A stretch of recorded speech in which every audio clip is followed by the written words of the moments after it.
یہ ایک فیئر حاوی ہے اس پہ، خوف حاوی ہو چکا، اور شیطان بھی پھر بار بار اسے ظاہر ہے وہ پنچ کرتا ہے. بخشنے والا جب اللہ ہے. جی بدو ایک آیا تھا نا، اس نے آ کے نبی پاک صلی اللہ علیہ وسلم سے پوچھا حساب کس نے لینا قیامت والے دن؟ اللہ اکبر. نبی کریم صلی اللہ علیہ وسلم فرمایا اللہ نے. وہ خوش ہوتا ہوا اچھلتا ہوا چلا گیا. اس نے کہا اگر اللہ نے حساب لینا تو پھر میں تو بخشا گیا. تو دیکھیں گمان چیک کریں، یہ تو ایمان ہے. اللہ نے جب حساب لینا ہے تو اللہ تعالیٰ تو مجھے معاف کر دے گا. تجھے ایمان کی یہ کیفیت ہوگی تو انشاءاللہ کوئی مسئلہ نہیں. میں آپ سے شیخ یہ پوچھنا چاہتا ہوں، کوئی ایسی دعا بتا دیں اس فیئر کو اوور کم کرنے کی. جیسے آپ نے ایک تو یہ اللہ ربی لا اشرک بہ شیئا، اور کچھ ایسے کلمات پتہ لگ جائیں جو دعا کریں تو ایک تقویت ملے. تو استغفار جو ہے نا صحیح بہت بڑی چیز ہے. استغفار کے بہت سارے کلمات حدیث کے اندر آئے. صحیح. ایک ہے استغفار رب اغفر لی وتب علی انک انت التواب الغفور. بہت شاندار استغفار ہے. قرآن مجید میں نہیں، یہ حدیث میں. حدیث رب اغفر لی وتب علی انک انت التواب الغفور.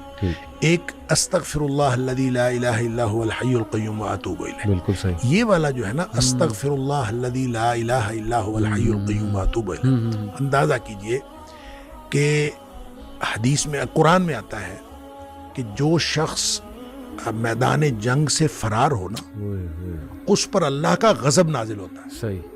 یعنی میدان جنگ سے، میدان جہاد سے جو شخص فرار ہو اس پر اللہ کا غضب نازل ہو. اس قدر اس نے بڑا جرم کیا.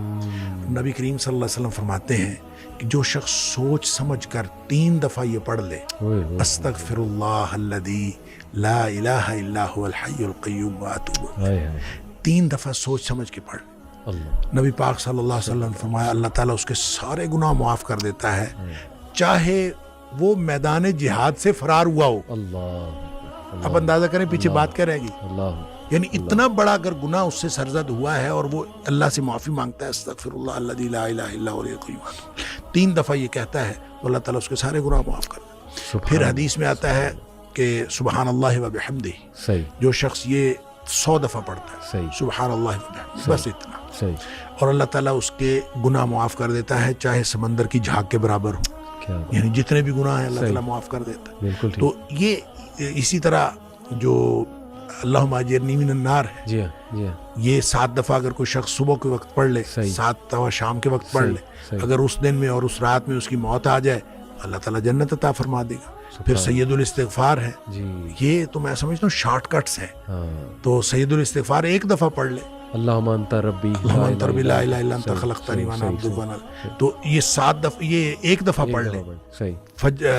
دن کے کسی ایک حصے میں پڑھ لے، اس دن فوت ہو گیا تو انشاءاللہ جنت میں چلا جائے گا. رات کے کسی ایک حصے میں 1 دفعہ پڑھ لے تو اس رات فوت ہو گیا تو جنت میں چلا جائے گا. تو گویا صبح و شام کے یہ اذکار میں یہ تو شارٹ کٹس ہیں کہ اگر انسان یہ پڑھ لے تو انشاءاللہ وہ جنت میں جائے گا. باقی جو انسان کو یہ خیالات آتے ہیں نا، سائیکولوجیکلی انسان کو ریگریٹ ختم نہیں ہوتا، یا گلٹ ختم نہیں ہوتا، یا آپ کہہ لیجئے کہ اس کے وسوسے ختم نہیں ہوتے، تو اس کے لیے ایک علاج نبی کریم صلی اللہ علیہ وسلم نے بتایا، وہ ہے لا حول ولا قوت الا باللہ. بس اتنا. صحیح.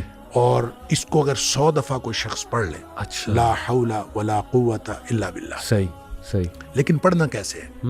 پڑھنا اس طرح نہیں ہے کہ آپ بس پڑھتے جائیں. یہ ہے کیا لا حول ولا قوت الا باللہ؟ اصل میں کیا ہے؟ حول کا معنی بھی قوت ہے اور قوت کا معنی بھی قوت ہے. لا حول ولا قوت، یوں کہہ لیجئے نہ کوئی اجتماعی طاقت نہ کوئی انفرادی طاقت الا باللہ، سوائے اللہ کے.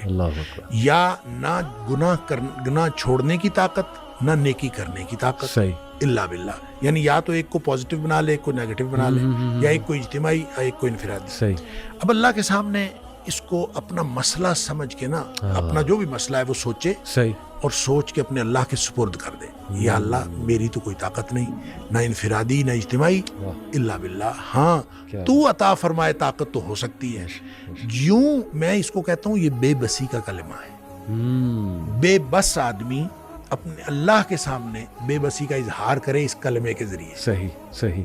تو پھر یہ نبی پاک صلی اللہ علیہ وسلم نے فرمایا، جس شخص نے کہا تھا نا مجھے وسوسے آتے ہیں، آپ نے فرمایا لا حول ولا قوت الا باللہ پڑھا کر، تیرے وسوسے بھی ختم ہو جائیں گے، اور اس کے علاوہ اللہ تعالیٰ تیرے 100 مسئلے حل کر دے گا.